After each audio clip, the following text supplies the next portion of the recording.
Salut et bienvenue dans le deuxième épisode sur la 106. Aujourd'hui on va démonter le moteur et l'intérieur. Je vais prendre mon temps parce que ça peut être dangereux. Alors je voudrais pas me blesser ou casser du matériel. Vous vous demandez sûrement pourquoi je démonte tout ça. Bah déjà parce que la voiture est bien rouillée. Je l'ai pas expliqué dans le premier épisode mais je pense que je ferai une vidéo un peu spéciale à ce sujet là. Ensuite, la rouille elle est aussi sous le châssis. Et là va falloir basculer la caisse. Dessouder des parties et c'est juste pas possible en se couchant sous le véhicule. Donc voilà, il n'y a plus qu'à. Je voulais aussi remercier les personnes qui avaient commenté. C'est difficile de se lancer sur YouTube, surtout dans l'anonymat. Et on va le dire, sur une voiture qui vend pas du rêve pour le plus grand nombre. Bon, tout ce qui compte c'est qu'elle me plaise, non?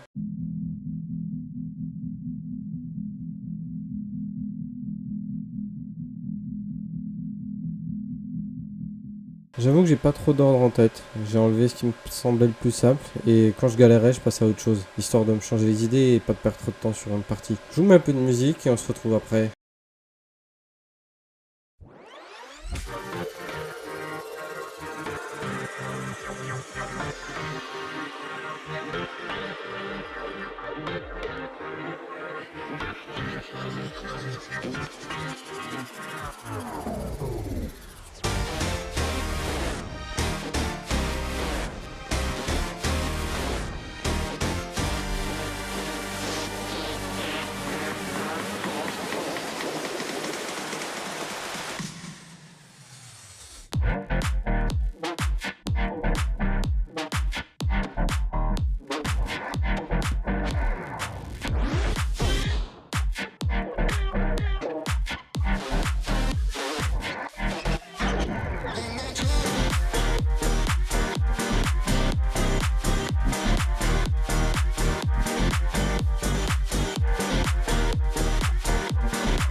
Ouais, j'ai dû le couper. En même temps, c'est pas bon ça. Regardez les sons qu'il émet. Il pouvait plus marcher correctement.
Après, je vais démonter tout ce que je peux autour du moteur. Que ce soit le kata, le collecteur, alternateur, la clim, le reste de la clim, voilà, calculateur, des choses comme ça encore enlevées. J'ai pris le soin de mettre des symboles. Ça peut servir pour plus tard. J'ai pris pas mal de photos. La vidéo me servira pas mal aussi. Donc voilà, globalement, je dirais que ça se passe plutôt bien. J'ai juste dû couper au niveau de la clim, un raccord au niveau du condensateur. Condensateur. Bref. J'ai dû couper, de toute façon il était foutu, vous aviez vu l'état, il était troué, etc. Je pense que c'est là de là que le gaz s'est échappé. Là, on peut voir que pareil, ça a bien pris la rouille. Hein. Alors parfois les vis c'est une plaie à enlever, donc on va voir. Pour le moment, bon, je m'en sors bien. Et là on peut voir un peu plus proche, d'un peu plus près mes réparations. J'avais utilisé ici quelque chose qui est bien pratique, je ferai une vidéo là-dessus un jour. Ce sont des rivets avec un pas de vis à l'intérieur. Là, ça vient, ça se prend en sandwich sur la tôle comme un rivet classique et on peut visser. Donc comme j'avais plus les espèces de petits quincailleries que je mets, et que de toute façon j'avais tout coupé là, ben, j'ai mis ça, puis ça tient bien, c'est bien mieux que ce que Peugeot met à la base, je trouve. Bon voilà, on peut voir mes réparations de l'époque, c'est pas terrible, mais enfin, physiquement, si on peut dire ça, c'est pas joli, mais ça tient bien quoi. Donc voilà, je vais laisser ça couler tranquillement et puis je reprendrai plus tard.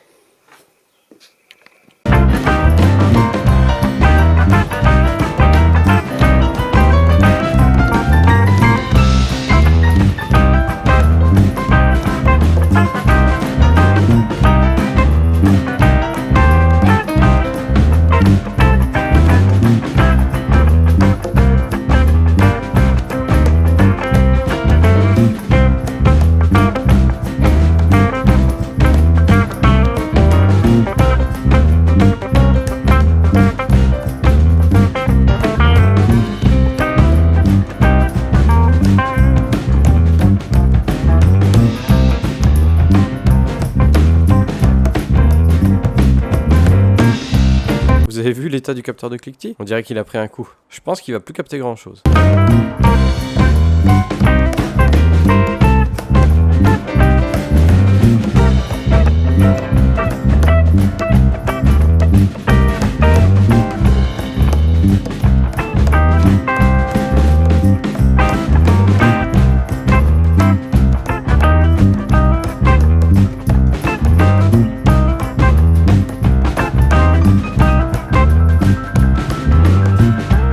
Boîte de vitesse qui a pu vidanger par là un peu.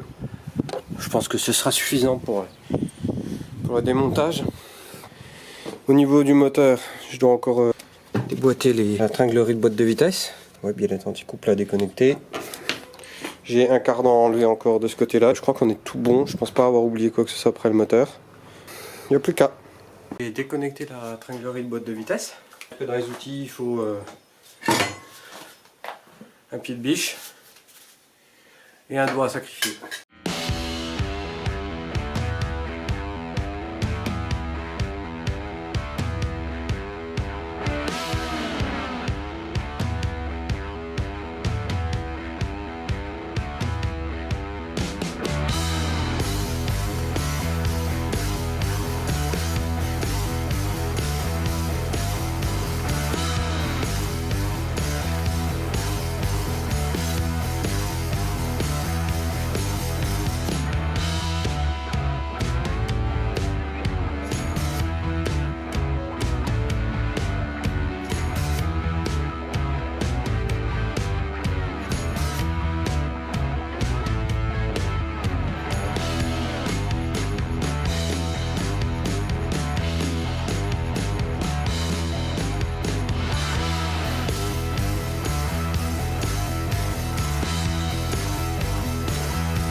Et première fois que je sors un moteur, rien qu'accroche, hein, j'ai été méticuleux. Bon, on va faire le con.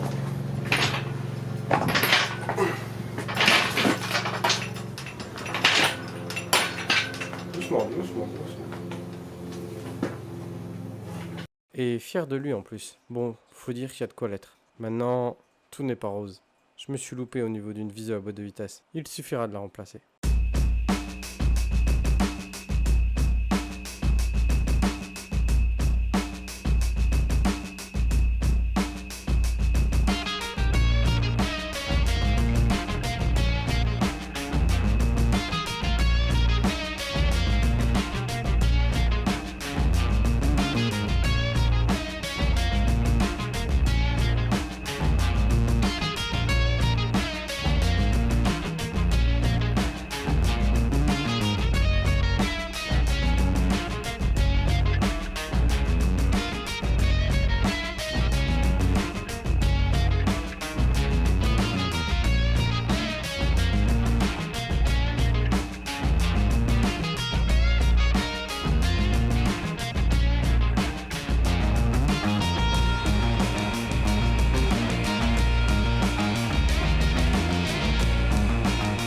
On peut voir que je suis en train d'attaquer le démontage de l'intérieur. Je fais pas un film sur tout ça parce que si je fais comme la dernière fois, la vidéo elle va durer 1 milliard de minutes. Je vais devoir faire des montages de dague. Je me dis que c'est assez facile à faire en vérité. Sur les 106 c'est plutôt facile. J'ai commencé à démonter la colonne de direction. Faut que je vois pour la déconnecter de la direction en elle-même. Et après là je pense que ce sera tout droit pour retirer le tableau de bord. Donc il me reste je crois à démonter des choses au niveau de la console centrale. Donc je vais peut-être découvrir certaines choses parce que je sais que la ventilation ne marchait pas. En fait elle tournait, je pouvais changer de zone, je pouvais changer chaud ou froid. Mais j'avais pas d'air qui sortait, que ce soit en haut, en façade ou en bas. Je sais pas trop, je sais pas s'il y a un truc qui est bloqué, aucune idée. Donc voilà. On va continuer à démonter tout ça et puis je vous reprends au moment opportun. Ok, je suis en train de démonter le tableau de bord. Et je sais pas pour vous, mais moi il y a un truc qui m'agace énormément, qui me stresse en fait aussi en même temps. C'est ces plastiques attachés avec des agrafes de malade où il faut tirer comme un bourrin. T'as l'impression que tu vas tout défoncer. Et tu sais que le plastique il se fragilise. Putain mais comment tu veux que ça marche ? Des bagnoles alors.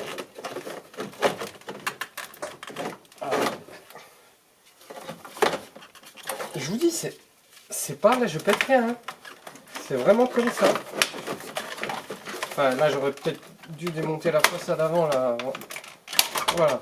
Mais comment voulez-vous que ça pète pas? On n'a pas l'impression de détruire la console centrale en l'enlevant. Je sais qu'on démonte pas un tableau de bord toutes les 10 secondes. Mais quand même. Et puis c'est pas comme si c'était genre une pièce de fou. Enfin je veux dire c'est bon. Qu'est-ce qui va se passer? La voiture va tomber en miettes? Non. À la rigueur je m'en fiche de l'intégration. Je préfère encore avoir des vis apparentes. Et puis que ce soit facile à démonter, facile à remonter. Et puis on peut faire de très belles vis apparentes, je suis désolé.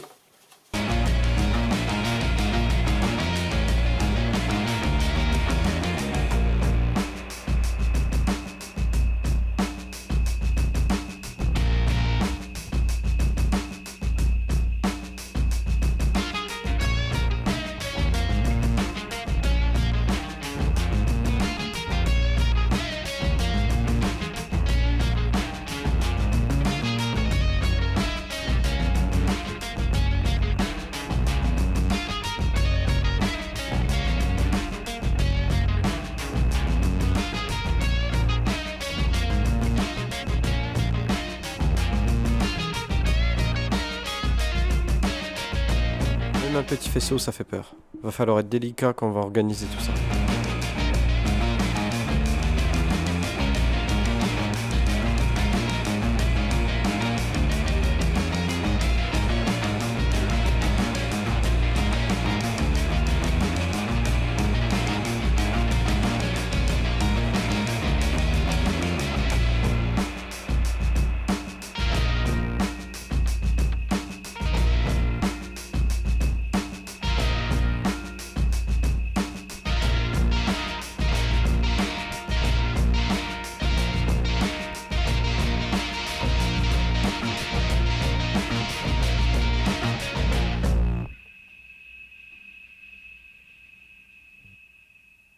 Bon, on conclut ici cet épisode.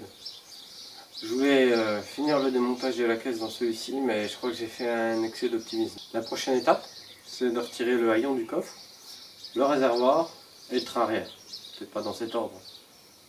Je vais aussi travailler sur la création de la rôtisserie qui va permettre de faire pivoter la voiture, travailler sur les problèmes de rouille.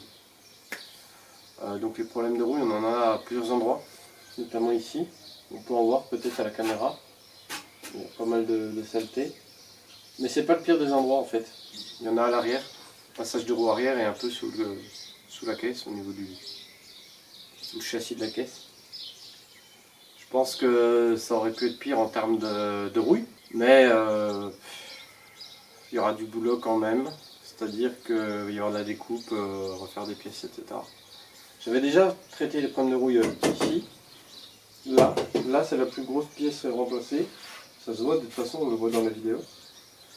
Je l'avais fait parce qu'en fait je suis membre de l'association 106s16.net, je crois. C'est son nom, en tout cas c'est le site. Donc voilà, je leur fais un peu de pub, qui passeront par là. Et j'avais traité cette rouille parce que on allait participer aux 30 ans de la 106 à Sochaux. C'est d'ailleurs de là que vient l'image d'aperçu du premier épisode, qui est aussi la première vidéo de la chaîne. En fait, c'était aux 30 ans de la 106. J'ai fait d'autres réparations, hormis ces deux choses-là. J'ai fait aussi les passages de roue arrière où il y avait de la rouille perforante. Enfin, c'est à la limite du passage de roue et du bas de caisse. C'est très connu sur les 106. Et aussi au niveau d'un passage de roue, là carrément le flanc, on peut voir l'intérieur du coffre, ça c'est connu aussi. Donc j'ai fait ça comme je le pouvais, c'est pas joli, ça fait le taf. Au moins j'ai soudé, j'ai le mérite de souder, de décaper. Pour avoir une certaine étanchéité, j'ai mis du joint silicone, mais pas du joint silicone de salle de bain, du joint silicone mastic pour les bateaux, etc.